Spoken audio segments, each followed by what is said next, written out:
the Steel World 72. I'm going to do a quick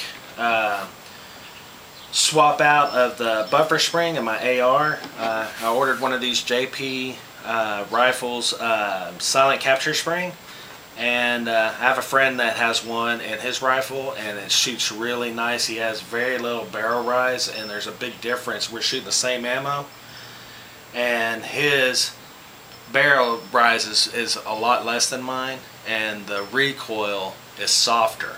So whenever you have a softer recoil, you can get back on sight acquisition a lot quicker, or get back on target much faster, and stay more accurate.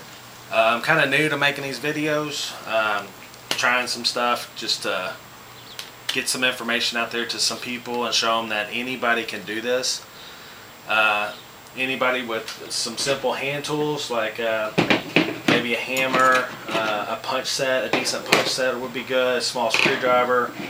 You can basically do anything to your own rifles. You don't have to go to a gunsmith and pay, you know, $150 an hour or whatever that they charge, or their fee on replacing stuff or whatever.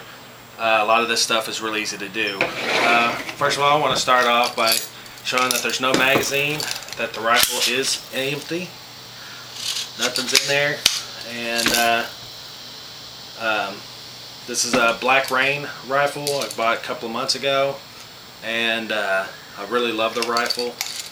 The only reason why on this that I need a punch is because this front pin is real tight on this rifle. The back one I can pop out real quick and easy and break that, but this front one, it's a bear. And I think it's because her tolerances on this rifle are really tight and spot on. This rifle has no like sway in it or whatever. It's not loose at all. So that's where the punch and a little hammer comes in. So I can undo that. And there we go. Got my upper separated from my lower. Now, a lot of times you don't have to do this. You don't have to take it completely apart. You can pull out your buffer, of course. With it still attached, you can have this front pin engaged, and you can still have it attached and pull out the buffer. But putting this buffer spring in, it's all one piece, and it has no flexibility.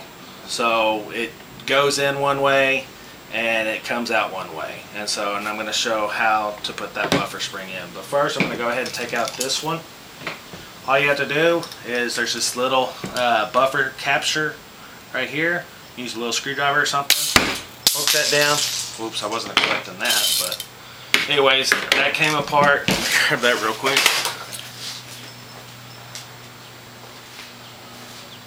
And here's the buffer. I should have put my hand on it. I wasn't expecting that. Make sure that nobody's in the way, and it's probably a good idea just to have your hand there whenever you're doing that. That's the first time I've done that. It's pretty funny, I should say. But here's the buffer, the stock buffer and the stock spring. And here's the new one I'm going to put in. These work fine. I mean, military uses them, everybody uses them. They do the job that they're supposed to do. They receive the bolt, collapse down, and cause the bolt to go back forward. This does it a little bit more efficiently. It's easier to swap out, and it looks sweet. It's all one piece. And I'm not a spokesperson for JP Riffles, but I think they make excellent products. Now, to put this in, you can use a screwdriver and you can push that down, but actually all you have to do is you take this back piece right here and you force down on that capture spring retainer, and then you have to pull the trigger down, and then it just slides in and you just push it in. Boom. That's all there is to it. And you got your buffer set up. This buffer is really nice. I mean, really nice. It's an excellent product. You order it, and it'll probably take 4 to 6 weeks before you get it, because as soon as they get them in, they're all gone. So order it through JP Riffles, and as soon as they get them in, you'll have them. they'll send it out, and it is so worth it. Now, of course, putting back the AR, you start with the front pin first. Like I said, this front one on this rifle is super tight, and then the back one, you can hear how tight that thing is. This rifle has nothing in it. It's tight. And there you go. Your bolt works.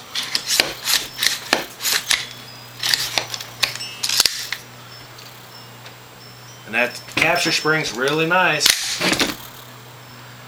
You'll notice the difference. I can't wait to go to the range. You'll notice the difference that this buffer spring makes. Shoot your rifle a couple of times with the stock one and swap that out. You can even swap this buffer out at the range. Just make sure you bring, like if your rifle has the pins real tight, then yeah, you're gonna have to take a punch with you. If it's not, and you can break it down, like my other AR, I'm able to break it down real quick and easy. This one's just really tight. Then all you need is just a little screwdriver, so you can undo that capture for the to release the stock buffer. And you can buy these JP Silent Capture springs up at from jprifles.com.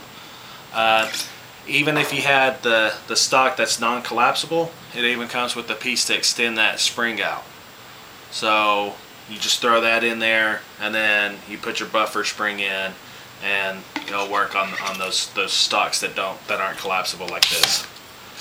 So yeah, I love it. I think it's great. I think it's a great product. I think that JP Rifles makes some really nice quality